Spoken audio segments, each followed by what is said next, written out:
आपका नाम बोलिए, बोलिए। धन्यवाद सभापति महोदय। वकील स्वर्गीय जुगराज जी की हत्या के बाद और फिर 1 महीने से ज्यादा के हड़ताल के बाद सरकार को होश आया है, उसके लिए तो सरकार का अभिनंदन।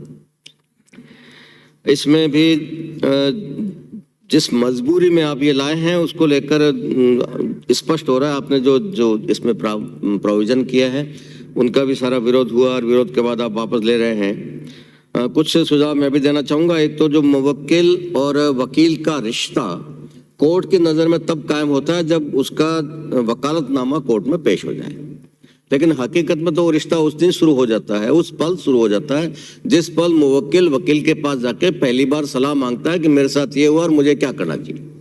वहाँ से शुरू हो जाता है। और इसलिए जो वकालत के पेशे को लेकर एट्रोसिटी यदि होनी है तो वहाँ से भी शुरू हो सकती है, इसलिए उसको भी उस दायरे में लिया जाना चाहिए। और दूसरा सुझाव मेरा यह है कि वो जो अपने न्यायालय परिषद को हटा के और उसका दायरा बढ़ा दिया, उसके लिए तो आपका धन्यवाद।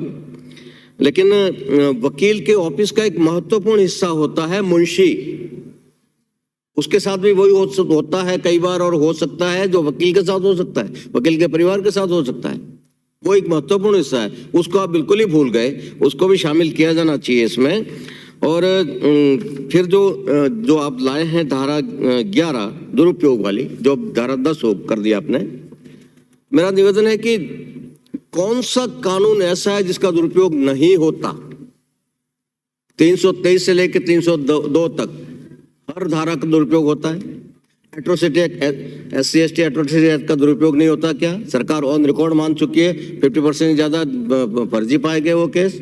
क्या 498 एक्ट का दुरुपयोग नहीं होता क्या? घरेलू हिंसा कानून का दुरुपयोग नहीं होता क्या? पोक्सो का दुरुपयोग नहीं होता क्या? कौन सा कानून ऐसा है जिसका दुरुपयोग नहीं होता? बाकी सब जगह आपने ऐसी धारा नहीं डाली तो वकीलों ने आपका क्या बिगाड़ा था? बाकी सबके लिए 182 IPC सफिशिएंट है, तो इनके लिए क्यों नहीं सफिशिएंट है? ये अनावश्यक एक बोझ आपने इसमें डाला है जो एक ह्यूमिलेट करने वाला है। वकीलों को ये एहसास कराता है कि तुम लोग झूठे करते रहते हो। ये बहुत दुर्भाग्यपूर्ण बात है, इसको दूर करना चाहिए, इसको हटाना चाहिए धारा को। और जब सजा की बात आप कर रहे हैं, मैं आखिरी पॉइंट कर रहा हूँ निवेदन सभापति महोदय, सजा की बात के लिए जो भाषा आपने प्रयोग की है, जब वकीलों के खिलाफ सजा देने की बात है तो भाषा आपकी बहुत आसान सी है। वह ऐसे कारावास से जो 3 वर्ष तक का हो सकेगा या जुर्माने से या दोनों से दंडित होगा। बहुत स्पष्ट भाषा है।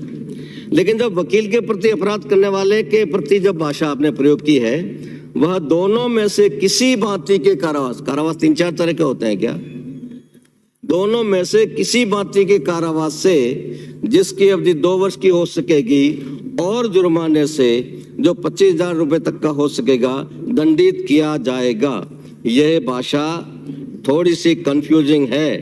इसमें जो आपने शब्द अंग्रेजी में भी प्रयोग किया है, इधर डिस्क्रिप्शन जो है, इसकी शब्द की मैं समझता हूँ ये आवश्यकता नहीं थी। ये अनावश्यक इस भाषा को भारी भरकम विद्युतापूर्ण बनाने के लिए डाला गया शब्द लगता है।